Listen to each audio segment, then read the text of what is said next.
Hello and welcome to the FatBoss guide to kil'jaeden on normal and heroic in Antorus, the Burning Throne. Yes, this encounter is a two-phase fight where you must deal with the boss during the first phase and then deal with his Fel Reavers during the second. This is the first encounter within the instance where damage on the raid is actually quite high, so bringing an additional healer might be a good idea. So let's kick it off and talk about phase 1 first. During this phase you'll want the raid to be loosely spread on one side of the boss. You however want to keep at least 5 yards away from the tanks.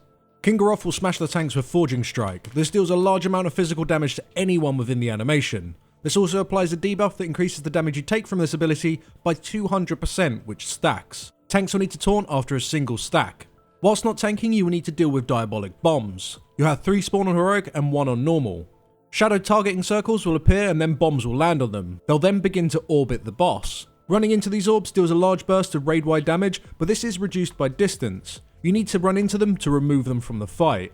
So after you've received a stack of Forging Strike, you'll want to go explode the bombs, ideally as far away from the raid as possible. Once your Forging Strike stack has dropped, you then want to retaunt the boss and the tank swap roles. Let's talk about the raid. Apart from having to dodge the orbs, you'll also have to keep a close eye on the boss when he casts Ruiner. The boss will face towards a random player and then begin a short cast. After the cast, he'll then channel a beam at that location and then rotate either to his left or his right.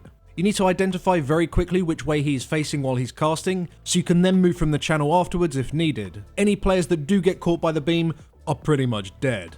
On top of the Ruiner, the boss will also on a timer hit one of the melee players in your raid with Reverberating Strike. This deals a moderate amount of damage to a random player and anyone else within 5 yards of them. This ability also leaves a permanent detonation charge on the ground. Each time the Reverberating Strike is cast, these charges will also pulse damage to anyone within 5 yards of them, so you need to keep clear from them at all times to avoid taking this extra damage. And that's all the abilities you need to deal with in phase 1. Now after a short amount of time, the boss will eventually transition into phase 2, and this is where you're going to need to start killing off ads. Now kil'jaeden will start to channel Apocalypse Protocol, reducing all the damage he takes by 99% for 40 seconds. During these 40 seconds, you must go and kill ads that have spawned within 3 side rooms. On normal mode, you'll only have 2 ads to kill, whereas on heroic, you'll have 3. On normal mode, you have ample time to kill all of these ads before phase 1 starts up again. However, on heroic, it's unlikely you'll be able to kill all 3 of them. You instead must choose which ads you want to kill first. After being dormant for 30 seconds, all of the ads will activate and begin to start casting abilities you must deal with. There are 3 different ad types and all 3 have their own unique abilities. Easiest to deal with is the Kil'jaeden Annihilator. For the first 3 phase 2s, this mob will always spawn in the eastern side room. Because of this, you want to split your raid into 2 teams. One team wants to go kill the south side room ad, and the other team wants to go and kill the north side room ad. Now these ads take a damage increase that drops off over time. To make the most out of this, you should use DPS cooldowns right at the start of the phase. Whilst killing the ads, the raid will be taking a large amount of ticking damage. Healers should save cooldowns for this phase and chain them across the 40 seconds. This phase happens every 2 minutes, so using talents or legendaries that reduce cooldowns on powerful abilities like Tranquility or Revival is a really good idea. On top of the ticking damage, you'll also have embers rain down from the sky. If you're hit within their targeting circles, you'll take a nasty burst of damage. The damage is already high during this phase, and taking additional damage is not going to fare well with your healers. Once a group has killed their own side room ad, they should move towards the last ad in the east and begin to kill it off. As already mentioned, it's unlikely you'll be able to kill it off before phase 1 starts again, but it is possible to kill it before it casts any of its abilities.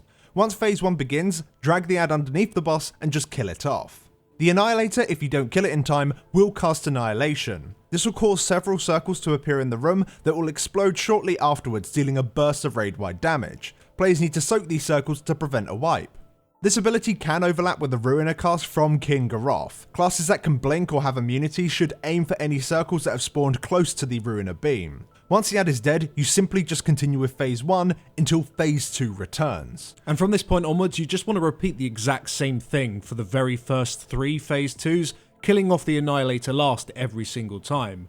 However, for the 4th phase 2 that you get, you'll instead have 1 Decimator and 2 Demolishers. We recommend killing off 1 of each, which conveniently are in the exact same positions as where you've been killing the previous ads. When the final Demolisher becomes active, it will debuff 2 players with Demolish. When this debuff expires, it deals a very large amount of shadow damage. This damage is, however, split between all targets within its targeting circle.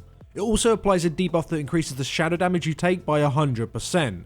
As a result, the players with the targeting circle should not stack, as otherwise you're going to global the entire raid.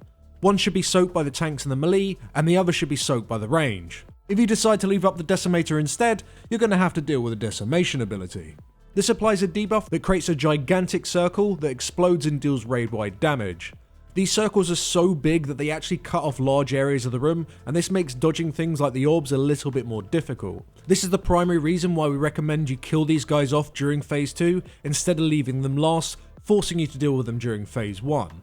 But with all that said, you can actually kill the boss before you even get to the 4th Phase 2 if your damage is high enough, but it's still kind of useful information to have, especially in these early weeks of Antorus where boss kills are a lot longer, and of course, Mythic is just round the corner. If you'd like to refer to this guide in a written form, then check out our guide over on Wowhead. The link for that is in the description, you should find that useful. And if this guide did help your guild out at all, then do drop us down a like. But if you'd wish to support us even further, like these fantastic people on screen, do consider a visit to our Patreon page. A link for that is also in the description. Thanks for watching, guys, and we will see you next time. Thanks for watching.